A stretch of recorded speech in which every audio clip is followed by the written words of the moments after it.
আমাদের উস্তাদ শেখ আব্দুর রাজ্জাক বিন ইউসুফ হাফিজাহুল্লাহ তিনি বলেন, আমি যে বললাম সহিহ বুখারী মুসলিম মানে আমার এই কথাই সরিষা ঢোকানো যাবে না। আসলে তার কথাই সরিষা ঢুকবে না নাকি বুখারী মুসলিমের হাদিসে? বলেন।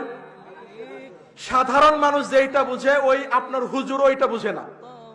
বলে যে ইমাম আহমদ ইবনে হাম্বল 10 লক্ষ হাদিসের হাফেজ, এত বড় আলেম হওয়ার পরেও তিনি বলে আমার কথা ভুল হলে দেওয়ালে ছুঁড়ে মারো।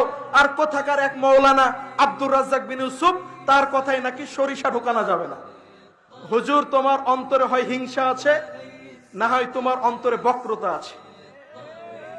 এই সংকীর্ণতা থেকে তুমি বের হয়ে আসো। আব্দুর রাজ্জাক বিন ইউসুফ মানে তুমি কি মনে করো?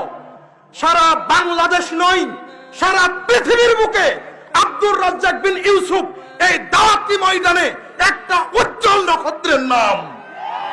আব্দুর রাজ্জাক বিন ইউসুফের বিরোধিতা করে 5 পয়সাও তোমার ক্ষতিকর্তা সম্ভব হবে না। তুমি সাবধান থেকো, তুমি নিজেকে চেষ্টা করো তার মতো হওয়া।